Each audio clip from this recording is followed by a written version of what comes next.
Hello all. Today's topic reassuring resolve on the RBI's Monetary Policy Committee's move. So monetary policy கமிட்டியில் repo rate 6.5 வந்து fix பண்ணியிருக்காங்க இல்லையா. இது வந்து retail இன்ஃப்ளேஷன்னால தான் இந்த ரேட்ஸ் வந்து அதிகமாயிட்டே இருக்குது அப்படிங்கிறத சொல்கிறாங்க. எஸ்பெஷலி ஃபுட் ப்ரைஸஸ் பார்த்தீங்கன்னா வெஜிடபிள்ஸ் எல்லாம் நாளுக்கு நாள் வந்து ஹை ரேட்ஸை வந்து உங்களுக்கு இன்க்ரீஸ் ஆகிட்டுருக்கு ஹை ரேட்ஸில். இதை நம்ம நோட்டீஸ் பண்ணாமல் இருந்தோம் அப்படின்னா நம்மளோட க்ரோத் வந்து வீக்காக இருக்கும் அப்படிங்கிறத வந்து மென்ஷன் பண்ணியிருக்காங்க. நம்மளுடைய medium term target interest rate என்னன்னு பார்த்தீங்கன்னா 4% தான். ஆனால் அந்த 4%க்கு எபோவாக 57 மாதமாக நம்ம வந்து 4%க்கு எபோவில் தான் நம்ம ரெக்கார்ட் மெயின்டைன் பண்ணிகிட்ருக்கோம். இப்போ அட் ப்ரெசென்ட் 6.5ல் வந்து நமக்கு ரெப்போ ரேட் வந்து ஸ்டாப் ஆகிருக்கு. ஸோ இதை நம்ம வந்து சரிப்படுத்தணும் அப்படின்னா ப்ரைஸை ஸ்டேபிள் பண்ணணும். இந்த மாதிரியான ஃபுட் ப்ரைஸஸ் ஸ்டேபிள் பண்ணால் மட்டும்தான் நம்மளுடைய க்ரோத் அப்படிங்கிறது எக்கனாமியில் நம்மளால் வந்து நிலைநிறுத்த முடியும் அப்படிங்கிறத சொல்லியிருக்காங்க. Reign of chaos on Bangladesh a most tumultuous phase. அதாவது பங்களாதேஷில் இப்படி ஒரு குழப்பமான சூழ்நிலை நிலவிட்டிருக்கிற இந்த ஒரு சமயத்தில் முகமது யூனுஸ் அப்படிங்கிறவர் தான் வந்து சீஃப் அட்வைசராக வந்து இன்டரிம் கவர்மெண்ட்டுக்கு தலைமை ஏற்கிறாரு. அவர் யாருன்னு பார்த்தீங்கன்னா ஒரு entrepreneur, banker, economist, politician, civil society leader அப்படின்னு பல விதமான ரோலில் இவர் வந்து பங்களிப்பு வகிச்சிருக்காரு. சரிங்களா. ஸோ இவர் வந்து நோபல் ப்ரைஸும் வின் பண்ணியிருக்காரு. எதுக்காகன்னு பார்த்தீங்கன்னா கிராமின் பேங்க்கை வந்து உருவாக்குனதுக்காகவும் அதே மாதிரி முன்னோடியாக மைக்ரோ கிரெடிட் மைக்ரோ ஃபினான்ஸ்க்கெல்லாம் முன்னோடியாக இருந்ததுக்காகவும் இவருக்கு வந்து நோபல் பீஸ் ப்ரைஸ் வந்து வின் பண்ணியிருக்காரு. ஸோ இவர்கிட்ட மக்கள் வைக்கக்கூடிய கோரிக்கை என்னவா இருக்குது அப்படின்னா அட் ப்ரெசண்ட் வயலன்ஸ் அப்படிங்கிறது பங்களாதேஷில் இன்னும் வந்து கண்டினியூ ஆகிட்டு தான் இருக்குது. சரிங்களா. மைனாரிட்டிஸ் பீப்புளுக்கு எகெயின்ஸ்டாக அவங்க வந்து வயலன்ஸை வந்து முன்னெடுத்துட்டு தான் இருக்காங்க ப்ரொட்டஸ்டர்ஸ். யாருன்னு பார்த்தீங்கன்னா அகமதீஸ், ஹிந்துஸ், அதே மாதிரி ஒரு செக்டர் ஆஃப் முஸ்லீம் பீப்புள், அதே மாதிரி முன்னாள் கவர்மெண்ட் அவாமி லீக் அவங்களுடைய ஃபங்க்ஷனரிஸ் இவங்க எல்லாத்துலேயுமே தாக்குதல் வந்து நடத்திட்டு தான் இருக்காங்க. ஸோ இதை கட்டுப்படுத்தும் வகையில் முகமது யூனுஸ் வந்து செயல்படணும் அப்படிங்கிற நோட்டில் இந்த டாபிக் பேசியிருக்காங்க. First word டென்யூயர்ஸ். டென்யூயர்ஸ்னால் ரொம்ப வீக்காக இருக்கிறது, ஸ்லைட்டாக இருக்கிறதா வந்து டென்யூயர்ஸ்னு சொல்லுவோம். பெஞ்ச் மார்க் அப்படின்னா ஒரு ஸ்டாண்டர்ட் இருக்கும் இல்லையா, ஒரு அளவுகோல், ஒரு கம்பேர் பண்ணிக்கிறதுக்கான ஒரு அளவுகோலை தான் பெஞ்ச் மார்க் சொல்லுவோம். ஸ்டபர்ன் அப்படின்னா ரொம்ப டிட்டர்மைண்டாக பிடிவாதமாக இருக்கிறது தான் வந்து ஸ்டபர்ன். ரேஷ்னல் அப்படின்னா ஒரு பிரின்சிபல் வச்சுருப்பாங்க, ஒரு அடிப்படை கோட்பாடு இருக்கும் இல்லையா. அதாவது ஒரு நீங்கள் ஆக்ஷன் எடுக்கிறீங்க, டெசிஷன் எடுக்கிறீங்கன்னா அதுக்கான ஒரு பிரின்சிபல் ரீசன் இருக்கும் அவங்கக்கிட்ட, அதுதான் வந்து ரேஷ்னல். போஸ்ட் அப்படின்னா ஒரு தீர்வு வந்து வழங்குதல், உருவாக்குறது. சரிங்களா.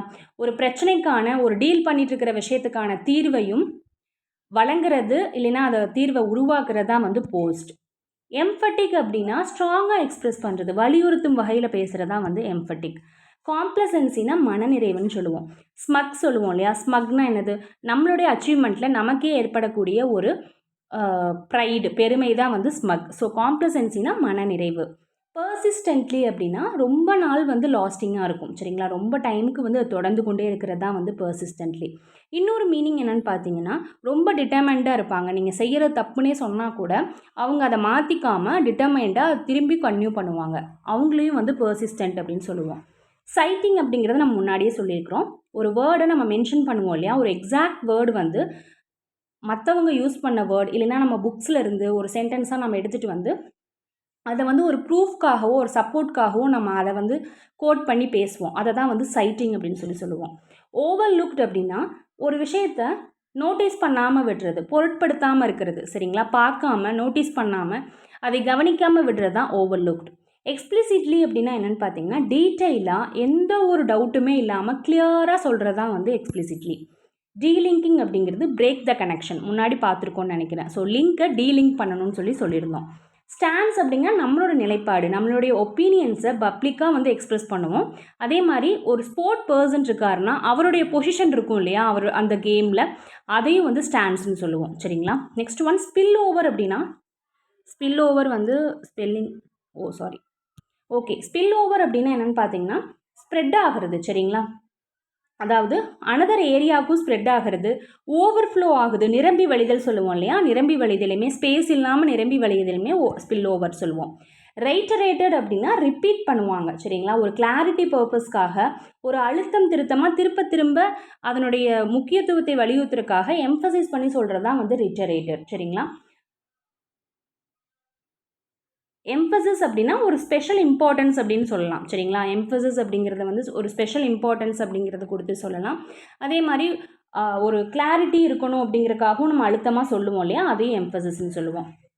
ட்ரூயிசம் அப்படிங்கிறது ஆப்வியஸாகவே ட்ரூவாக இருக்கும் சரிங்களா. ஒரு புதுசான விஷயங்களோ இல்லை வந்து இன்ட்ரெஸ்டிங்கான விஷயங்களையோ கட்டுக்கதைக்காக சொல்லாமல் உண்மையிலுமே ஆப்வியஸாகவே உண்மையாக இருக்கிற விஷயத்த சொல்கிறது தான் ட்ரூயிசம். என்டியூரிங் அப்படிங்கிறது கண்டினியூ ஆகிறது ஒரு மீனிங் இருக்குது. இன்னொரு மீனிங் என்னென்னு பார்த்தீங்கன்னா, ஒரு சஃபரோ ஒரு பெயினோ இருந்தாலுமே அதை வந்து பொருட்படுத்தாமல் கம்ப்ளைண்ட் பண்ணாமல் தாங்கிக்கிறத வந்து நம்ம வந்து என்டியூரிங்னு சொல்லுவோம் சரிங்களா. நெக்ஸ்ட் ஒன் ரெயின் அப்படிங்கிறது ஆட்சி, ரூல் அப்படிங்கிற ஒரு விஷயம் மீனிங் வரும். இன்னொரு மீனிங் வந்து பார்த்திங்கன்னா, ஒரு பிஸ்னஸையோ ஆர்கனைசேஷன்லேயோ ஒரு சார்ஜ் எடுத்து அதை மேலாட்சி செய்கிறதையும் ரெயின்னு சொல்லுவோம். கியாஸ் அப்படிங்கிறது ஒரு மிகப்பெரிய ஒரு டிஸார்டர் சரிங்களா. ஒரு கன்ஃபியூஷன், குழப்பம் தான் வந்து கியாஸ் ஓகேங்களா. நெக்ஸ்ட் ஒன் லோரியேட் அப்படின்னா என்னென்னு பார்த்தீங்கன்னா, ஒரு ஹானர் வந்து அவங்க வந்து அச்சீவ் பண்ணியிருப்பாங்க. அவங்களுடைய ஒரு அவுட்ஸ்டாண்டிங்கான க்ரியேட்டிவான விஷயத்துக்கு இன்டெலெக்சுவலாக அவங்களுடைய ஆக்ஷன் இருந்திருக்கும். அதுக்காக அவங்க ரிசீவ் பண்ண அவார்டு தான் வந்து லோரியேட்டுன்னு சொல்லுவோம். பயோனியர் அப்படின்னா முன்னோடி சரிங்களா. ஒரு ஃபார் எக்ஸாம்பிள் ஒரு ஏரியா இருக்குது, அந்த ஏரியாவில் யாருமே வந்து மக்கள் வசிக்கிறதுக்கு ஒரு சூழ்நிலை இல்லைனாலும் யார் ஃபஸ்ட்டு அங்கே போய் லீவ் பண்ணுறாங்களோ அவங்களையும் நம்ம பயோனியர்னு சொல்லுவோம் சரிங்களா. ஸோ அந்த மாதிரி முன்னோடியாக ஒருத்தர் பண்ணுறதுக்கு முன்னாடி ஒரு விஷயத்தை யார் பண்ணுறாங்களோ அவங்கள தான் பயோனியர்னு சொல்லுவோம். ரிசீட் அப்படின்னா ரொம்ப ஸ்மாலாக இருக்கும், அதை வந்து ரிசீடு சொல்லுவோம். அதே மாதிரி டிஸப்பியர் ஆகிட்டே வரும் இல்லையா, கண்ணுக்கு எட்டின தூரம் வரை தெரிஞ்சு அப்புறம் மறையும் இல்லையா. ஸோ மூவ் அவே அப்படிங்கிறதையும் நம்ம ரிசீட்னு சொல்லுவோம். ரொம்ப ஸ்மாலாக இருந்தாலும் சரி அல்லது மறைந்து போகிற ஒரு ஆப்ஜெக்டையும் நம்ம வந்து ரிசீட் அப்படின்னு சொல்லுவோம். கண்டம்னா நம்மளுடைய குற்றத்தை வந்து குற்றத்திற்கான தீர்ப்பு வழங்குதல் வந்து கண்டம்னு சொல்லுவோம். அதே மாதிரி ஒரு பேட் திங்ஸ் நம்ம பண்ணுறாங்க அப்படின்னா அதை ஸ்ட்ராங்காக நம்ம டிஸ்அப்ரூவல் பண்ணுவோம் சரிங்களா. வன்மையாக கண்டிக்கிறதையும் கண்டம்னு சொல்லுவோம். ஸோ குற்றத்திற்கான தீர்ப்பு அதே மாதிரி வன்மையாக கண்டித்தல் ரெண்டுமே கண்டம்டு தான். ரீகன்சிலியேஷன் அப்படிங்கிறது ஒரு ஃப்ரெண்ட்லியாக இருந்திருப்பாங்க, திரும்பவும் ஒரு மனக்கசப்பு ஏற்பட்டு ஒரு ஆர்கியூமெண்ட் டிஸ்அக்ரிமெண்ட்டுக்கு அப்புறம் தொடர்ந்து மறுபடியும் அந்த ஃப்ரெண்ட்ஷிப்பை ரீஸ்டோர் பண்ணிக்கிறதா வந்து ரீகன்சிலியேஷன். ப்ராக்மேட்டிக் அப்படின்னா ஒரு ப்ராக்டிக்கல் வேல அவங்க வந்து அப்ரோச் பண்ணுவாங்க, டீல் பண்ணுவாங்க சரிங்களா. ஒரு ஐடியாஸோ பிரின்சிபலோ, அதாவது ஒரு கோட்பாடோ ஒரு கருத்துக்களை பேஸ் பண்ணாமல் அனுபவ அறிவியல் வாயிலாக ஒரு பிரச்சனையை டீல் பண்ணுறது தான் ப்ராக்மேட்டிக். பேரக்ஸ் அப்படின்னா என்னென்னு பார்த்தீங்கன்னா, ஒரு பில்டிங் வந்து பார்த்தீங்கன்னா இல்லை ஒரு குரூப் ஆஃப் பில்டிங் சோல்ஜர்ஸ்னால் வந்து நிரம்பப்பட்டிருக்கு அப்படின்னா அதான் வந்து பேரக்ஸ்ன்னு சொல்லுவோம். பிளட்டீட் அப்படிங்கிறது வூண்டான ஒரு காயங்கள் தான் வந்து பிளட்டீட், அதுலேருந்து பிளட் ஸ்டெயின்ஸ் இருக்கும் இல்லையா, ஸோ அதுதான் பிளட்டீட்னு சொல்லுவோம். வெண்டட்டா அப்படிங்கிறது ஆழ்ந்த பகைமையை தான் வந்து ஹாஸ்டிலிட்டி, ஆழ்ந்த பகைமை தான் வந்து வெண்டட்டா. ஸ்டியர் அப்படிங்கிறது உங்களுக்கே தெரியும், ஒரு வெஹிக்கிளோடைய டைரக்ஷனை கண்ட்ரோல் பண்ணுற ஒரு ஆப்ஜெக்ட். செகண்ட் திங் வந்து பார்த்தீங்கன்னா ஒரு சுச்சுவேஷனை கண்ட்ரோல் எடுத்துக்குவோம் சரிங்களா.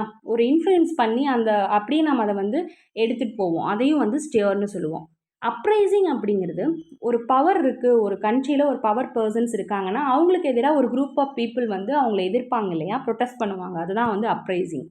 டிக்டேட்டர்ஷிப் அப்படிங்கிறது சர்வாதிகாரம். இன்ஃபேமஸ் அப்படின்னா பேடான விஷயத்துக்காக ஃபேமஸாக இருக்கிறது தான் வந்து இன்ஃபேமஸ். டேக்கிள் அப்படிங்கிறது ஒரு டிஃபிகல்ட்டான சுச்சுவேஷனை எப்படி எஃபோர்ட்டாக டீல் பண்ணுறோம் அப்படிங்கிறது தான் வந்து டேக்கிள் சரிங்களா. அதே மாதிரி இன்னொரு மீனிங் பார்த்தீங்கன்னா, ஃபுட்பாலில் அந்த ஒரு ஸ்போர்ட்டில் வந்து பார்த்திங்கன்னா அதர் டீம்கிட்டேருந்து நம்மளுடைய பாலை நம்ம வந்து கேட்ச் பண்ணிக்க ட்ரை பண்ணுறோம் இல்லையா, அதை வாங்குறதுக்கு ட்ரை பண்ணுறோம்ல, அதையும் டேக்கிள்னு சொல்லுவோம். Okay, tomorrow certain words learn பண்ணிக்கலாம்.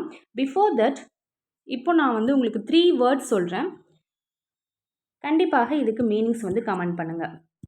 ப்ரிட்டெண்ட், pursuing, persistently. So pretend, persistently, pursuing இந்த 3 வேர்டுக்கும் கண்டிப்பாக கமெண்ட் பண்ணுங்கள். Thank you, have a nice day.